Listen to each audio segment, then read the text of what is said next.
अस्सलाम वालेकुम, मैं हूं इस्माइल और आप देख रहे हैं स्मैश कोड। जैसा कि हमने जावास्क्रिप्ट की एडवांस प्लेलिस्ट शुरू की हुई है, तो आज के इस लेक्चर में हमने मैप का मेथड पढ़ना है, सेट का मेथड पढ़ना है और ऑब्जेक्ट्स के एडवांस में क्या क्या मेथड्स होते हैं वो पढ़ना है। हमने ऑलरेडी बेसिक ऑब्जेक्ट के मेथड्स पढ़े हुए हैं जावास्क्रिप्ट की प्लेलिस्ट में, जो ऑलरेडी प्लेलिस्ट हमारी डन हो चुकी है बेसिक जावास्क्रिप्ट की। लेकिन इस एडवांस प्लेलिस्ट में हमने एडवांस मेथड्स पढ़ने हैं ऑब्जेक्ट्स के। तो आइए मेरे साथ ऑब्जेक्ट्स के एडवांस मेथड्स शुरू करें और हम देखें कि इससे हमें कैसे मदद मिलती है अपनी वेबसाइट को और फंक्शनल बनाने में। जैसे कि आपने देख लिया कि आज के इस लेक्चर में हमने एडवांस मेथड्स पढ़ने हैं जो कि ऑब्जेक्ट्स के हैं। तो हम शुरू करते हैं उसको सेट एंड मैप से। अच्छा, सेट एंड मैप आपका क्या करता है कि एक किस्म का आपको एक नया ऑब्जेक्ट बना के देता है, एक नया डेटाबेस बना के देता है और उसके साथ फिर आप खेल सकते हैं, उसके अंदर चीज़ें डाल सकते हैं, चीज़ें डिलीट कर सकते हैं, ठीक है, चीज़ें चेंज कर सकते हैं, फाइंड आउट कर सकते हैं कि वो चीज़ उसमें ऑलरेडी एग्जिस्ट करती है या नहीं करती। तो हम एक एक करके उसके मेथड्स देखेंगे और उसको फिर कोड में भी जाके अप्लाई करके देखेंगे कि ये क्या सीन है। अगर हम ये क्यूरी लिखें यानी कि ये कोड लिखें न्यू मैप, तो हमें एक नया क्या एक ऑब्जेक्ट बन जाता है। मैप का मतलब है जो भी आप यहाँ पे नाम लिखेंगे तो वो उस हिसाब से बन जाएगा। मतलब कि मैप आपका फंक्शन का नेम है, उसको आप किसी भी वेरिएबल के अंदर स्टोर कर सकते हैं। अब अगर आप मैप डॉट सेट करेंगे और एक की और वैल्यू देंगे, अगर आपको ऑब्जेक्ट का आइडिया नहीं है कि ऑब्जेक्ट्स कैसे होते हैं, तो ऊपर एक आई टैग में लेक्चर आ रहा होगा, आपने चेक कर लेना है कि ऑब्जेक्ट्स होते क्या हैं। ऑब्जेक्ट एक डाटा सेट है, इसमें की वैल्यू के पेयर में हमारे पास वैल्यूज होती हैं या डाटा होता है। तो अगर मैप डॉट सेट करेंगे, ये कीवर्ड यूज करेंगे, तो की लिखेंगे हम और वैल्यू लिखेंगे तो वो उसके अंदर स्टोर हो जाएगी, उस की के अंदर वो वैल्यू स्टोर हो जाएगी। अगर मैप डॉट गेट करेंगे, ठीक है, और जो भी की हम वहाँ लिखेंगे तो वो उसकी वैल्यू ले आएगा।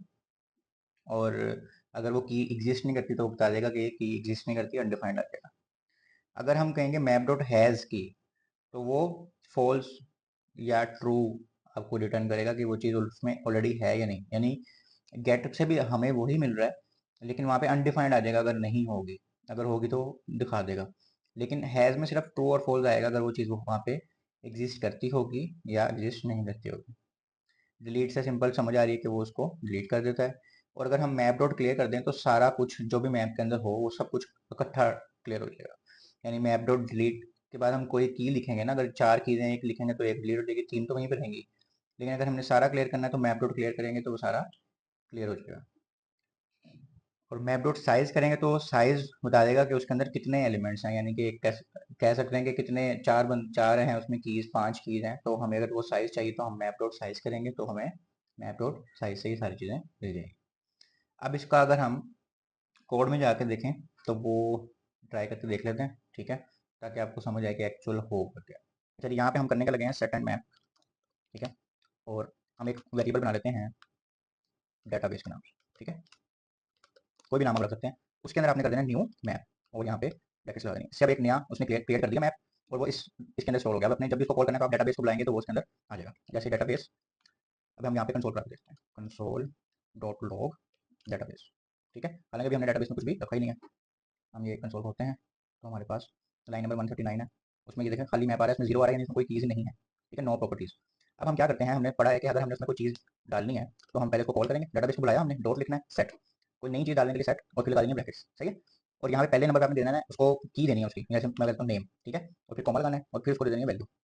जैसे मैं कहता हूँ नेम है इसमें, ठीक है, और यहाँ जाके हम रिफ्रेश करते हैं, अभी भी जीरो मिल रहा है क्योंकि वो कंसोल हम उसके ऊपर करवा रहे हैं, कंसोल नीचे करवा देते हैं। देखिए अब उसको एक चीज़ मिल रही है, क्या मिल रहा है जी, नेम है, ऑब्जेक्ट बना दिया उसने, नेम है की और स्माइल है वैल्यू, ठीक है। इस तरह हम चीज़ें सेट कर सकते हैं और हम सिर्फ एक नहीं काफ़ी सारी चीज़ें सेट कर सकते हैं। यानी इसी की हम एक कॉपी बना लें और मैं यहाँ पर लिखूँ रोल CEO, ठीक है। तो अब हम जाकर रिफ्रेश करें तो हमें वहाँ पे दो चीज़ें मिल रही हैं। क्या क्या मिल रहा है हमें, नेम का अलग उसने ऑब्जेक्ट बना दिया, रोल का उसने अलग ऑब्जेक्ट बना दिया, ठीक है। तो इस तरह हम कर सकते हैं। अब इन दोनों को करने का एक और तरीका भी है कि हम सपोज करें इसको हम कमेंट कर देते हैं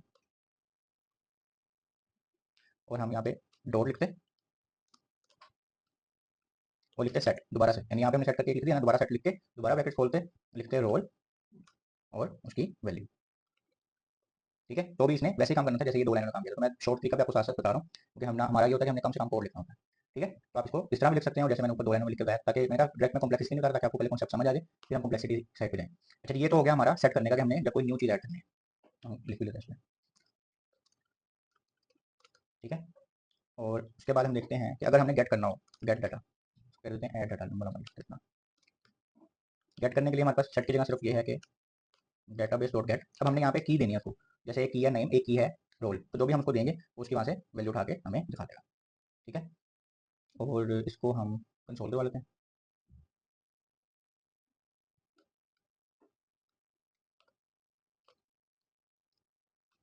कंसोल डॉट लॉग में हमने डायरेक्ट हम इसको किसी डेटाबेस डॉट गेट रोल इस पूरी लाइन को किसी जगह स्टोर करवाते हैं, यानी किसी वेरिएबल में, और फिर कंसोल करते हैं। मैंने डायरेक्ट कंसोल करवा लिया।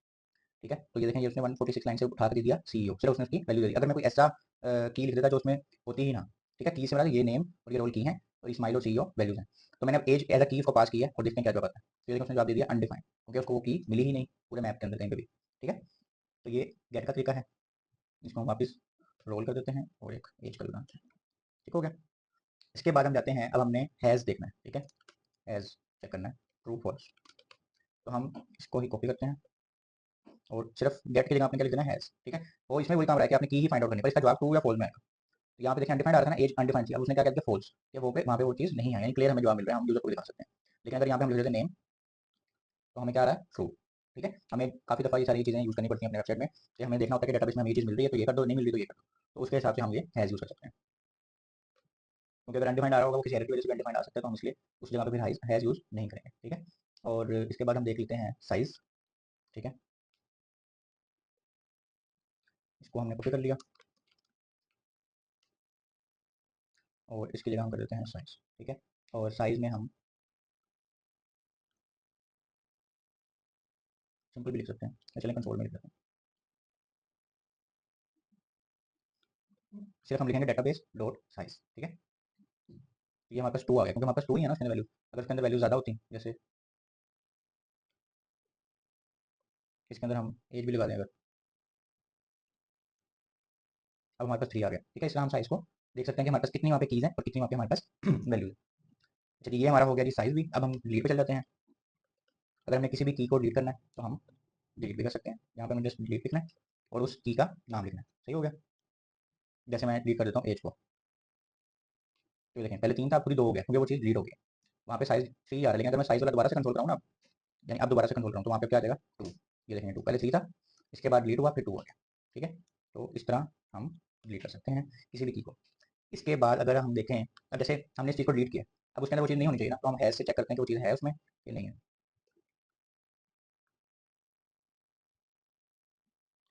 देखिए फॉल्स आ गया कि उसमें एज नहीं है। ठीक है, लाइन नंबर 159 पे। तो इस तरह हम चीज़ें चेक कर सकते हैं। डिलीट वैसे तो कर दिया हमने, लेकिन हम चीज़ें चेक भी कर सकते हैं वो चीज़ ऑलरेडी अब है इसमें कि नहीं है। और अगर हमें सारा डेटाबेस क्लियर करना हो तो हम उसके लिए क्लियर की कमांड यूज़ करेंगे। जैसे हम लिखेंगे डेटाबेस डॉट क्लियर। ठीक है, अब ये क्योंकि ऑलरेडी यहाँ पे कंसोल में लिखा हुआ है, चेक करेंगे कंसोल खाली, तो जो हमारा डेटाबेस है वो खाली होगा। देखिए मैप 0 साइज 0। ठीक है, यानी अब हमारे पास मैप के अंदर कुछ भी नहीं है। क्यों? क्योंकि हमने यहाँ पे सारा कुछ क्लियर कर दिया। ठीक है, मैं इसको कमेंट कर रहा हूँ ताकि सारा कुछ क्लियर ना हो अभी, ताकि आप सारी चीज़ें देख सकें। ठीक है, लेकिन अगर आपने इसको यूज़ करना हो, क्योंकि गिटहब का कोड ले सकते हैं, आप इसको फिर इनकम कर देगा। तो ये हमारा सारा हो गया डेटाबेस को सेट वगैरह करना। फिर इसके बाद हमारे पास एक और चीज़ आ जाती है कि यही सारा कुछ हम अभी एक एक चीज़ के साथ कर रहे थे ना, हम अरे के साथ भी कर सकते हैं। ठीक है, कैसे कर सकते हैं? सेट डॉट, अच्छा, हमने सेट तो कर दी अपनी पूरी अरे, जैसे सेट करते थे ना वैसे ही करनी है, लेकिन अगर उसमें वैल्यूज और ऐड करनी है तो उसके लिए हम करेंगे सेट डॉट ऐड और आगे वैल्यू लिखेंगे, तो वो उसके अंदर वैल्यू रखी जाएंगी। सेट डॉट डिलीट करेंगे तो फिर वैल्यू डिलीट होती जाएंगी, जो भी वैल्यू आप उसमें डिलीट करना चाहेंगे। है इसके साथ वही, तो अगर उसमें ऑलरेडी है ट्रू और फॉल्स आ जाएगा, और क्लियर से सारी अरे रिमूव हो जाएगी। ठीक है, और साइज से हमारे पास काउंट आ जाएगा कि कितनी चीज़ें हैं और कितनी नहीं। इसको हम कोड में आगे देखते हैं कि हम अरे के साथ ही सारा कुछ कैसे कर सकते हैं, जो भी हमने ऑब्जेक्ट के साथ किया था। ठीक है, अच्छा यहाँ पे हम लिख लेते हैं विद ऑब्जेक्ट, और ऑब्जेक्ट के साथ हम की वैल्यू लिख देते हैं। ठीक है, और अब यहाँ पे भी हम करने वही लगे हैं, लेकिन हम अरे के साथ करेंगे। इसमें हम एक वेरिएबल बना लेते हैं अरे डेटाबेस। ठीक है, और उसके अंदर हम न्यू मैप कर देते हैं ना, जैसे अब हमने करना है सेट। ठीक है, और उसके अंदर हमारी ब्रैकेट्स खुलेंगे और उसके बाद हमने उसमें अरे पास कर देंगे। और अरे कुछ भी हो सकता है, नंबर हो सकते हैं, कुछ भी हो सकता है। हम फ्रूट्स की अरे पास करने लगे, तो हमने इसमें अब 3 फ्रूट्स के नाम लिख दिए। ठीक है, अब हमने अगर इसमें न्यू चीज़ें ऐड करनी है, जैसे हम उसमें न्यू चीज़ें ऐड कर सकते हैं ना। अच्छा, इसमें थोड़ा डिफरेंस है, दोबारा बता रहा हूँ मैं। वहाँ पे हम न्यू मैप करते थे, यहाँ पे न्यू सेट कर रहे हैं, उसके बाद हम उसमें अरे पास कर रहे हैं, क्योंकि हमने अरे के लिए देखना है। ऊपर लिख लिया तो हमने ऑब्जेक्ट के लिए तो देख लिया। ठीक है, यहाँ पे हम लिख भी देते हैं साथ साथ, और यहाँ पे लिख देते हैं एडिंग वैल्यू। अब हमने क्या करना है, हमारे पास ऑलरेडी अब एक ये आ गया, इसके अंदर ये डेटाबेस हमारा सारा, तो इसको हमने पकड़ना है डॉट ऐड, यानी न्यू वैल्यू ऐड करने के लिए हम क्या लिखेंगे ऐड। हम यहाँ पे लिख देते हैं चेरी। ठीक है, अब हमारी जो चेरी है ना, ये इस अरे में ऐड हो रही है। ठीक है, और अगर हम इसको कंसोल डॉट लॉग करवाएं, एक कंसोल डॉट लो हम इससे पहले डालते हैं ऐड करने से पहले और एक इसके बाद। ये देखें यहाँ पे 3 थे, एप्पल, बनाना और मैंगो, लेकिन जब हमने सेट कर दिया तो क्या हो गया, एप्पल, बनाना, मैंगो और चेरी, उसने एंड पे चेरी भी ऐड कर दी। तो इस तरह हम न्यू वैल्यूज़ ऐड कर सकते हैं। इसको हम कर देते हैं, चलिए तो कैसे देते हैं। उसके बाद हमें देखना है हैज़ वाला, ठीक है, हैज़ ट्रू और फॉल्स, जो हमने पहले भी देखा था ना, अभी भी वो देखना है। हम कंसोल डॉट लो करवाते हैं और वैसे यहाँ पे लिख देते हैं डज इट हैव बनाना, ठीक है। और यहाँ पे हम लिखते हैं अब हमारे पास अरे डेटाबेस डॉट हैज़, ठीक है, उसमें उसको हम वैल्यू देते हैं बनाना की। इससे क्या हो जाएगा कि इसमें डेटाबेस में बनाना इस वक्त है कि नहीं है। तो उसने क्या कहा, डज इट है बनाना, जो हमने लिखा था ट्रू, यानी कि उसमें है। अगर हम कोई ऐसा फल लिख दें जो उसमें नहीं है, जैसे हम लिख देते हैं उसमें ऑरेंज, और यहाँ पे भी ऑरेंज लिख दें, वैसे हमें समझने के लिए लिखी लाइन, ठीक है। तो उसने क्या कहा, नहीं, ऑरेंज उसमें नहीं है। वो पूरी डेटाबेस से आपको चेक करेगा यानी उस तरीके से, और फिर वो बता देगा कि उसमें वो चीज़ है या उसमें नहीं है। तो सिंपल सा है साइज़ भी, तो वो भी हम चेक कर लेते हैं, इसका साइज़ क्या होगा। उसको भी कंसोल डॉट लो करवा लेते हैं और अरे डेटाबेस, ठीक है। यहाँ पे हम लिख लेते हैं पहले क्वांटिटी ऑफ फ्रूट्स, ठीक है, और अरे डेटाबेस यहाँ पे लिख देना डॉट साइज बस। तो आपको क्या आ जाएगा कि कितना आपका डेटाबेस का साइज है, अरे का साइज। तो क्या आ गया, क्वांटिटी ऑफ फ्रूट्स 4। तो ये काफ़ी आसान से हैं, बस मैं सारे करके आपको इसलिए दिखा रहा हूँ ताकि कोई भी चीज़ मिस ना हो जाए। साइज के बाद है जी हमारे पास डिलीट,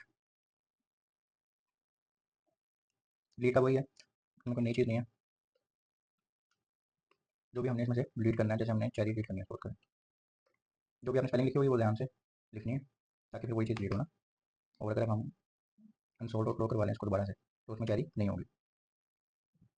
ये देखिए इसमें दोबारा से अब क्या आ गया, एप्पल, बनाना, मैंगो, और उसने चेरी को डिलीट कर दिया, ठीक है। इसके बाद अगर हमने सारे इस सब को क्लियर करना हो तो हम लिखेंगे अरे डॉट डेटाबेस डॉट क्लियर। इस तरह हम पूरे डेटाबेस को, यानी जो भी हमने बनाया था अभी, वो क्लियर कर देंगे। और अगर हम कंसोल करा के देखें दोबारा से, ये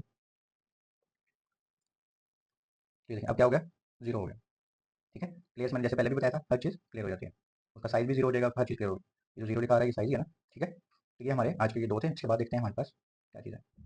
अच्छा, इसके अलावा हमारे पास और भी कुछ मेथड्स हैं ऑब्जेक्ट्स के ही, वो भी देख लेते हैं। ऑब्जेक्ट डॉट कीज अगर हम करें तो रिटर्न, ऑब्जेक्ट का मतलब है जहाँ पे जो भी आपका ऑब्जेक्ट होगा ना, यानी ऑब्जेक्ट डॉट कीज आपका मेथड का नेम है, और उसके अंदर ये ब्रैकेट के अंदर आप अपने ऑब्जेक्ट का नेम लिख सकते हैं, ठीक है। इसकी एग्जांपल देख लेते हैं।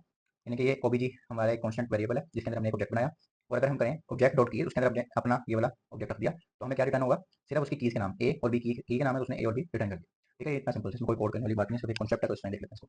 इसके बाद इसका यूज केस क्या है कि हम कोई लूप बना रहे हैं, उसके अंदर हमें सिर्फ कीज की वैल्यूज चाहिए तो हम वहाँ पे लिख सकते हैं। प्रॉपर्टीज काउंट करने के लिए यूज हो सकता है, फिल्टर करने के लिए, कीज को फिल्टर करने के लिए यूज हो सकता है। यानी जब हमें वैल्यूज चाहिए ही नहीं है, सिर्फ कीज के साथ काम होता है, तो हम कीज निकाल के फिर उसके साथ उसके ऊपर ऑपरेशंस कर सकते हैं। उसके बाद है जी हमारे पास वैल्यूज, जहाँ पे हमें कीज नहीं चाहिए, सिर्फ वैल्यूज चाहिए, वहाँ पे हम सेम वही करेंगे, सिर्फ कीज के लिए वैल्यूज लिखेंगे तो हमारे पास वैल्यूज आ जाएंगे, ठीक है। तो इसको हम इस तरह कर सकते हैं।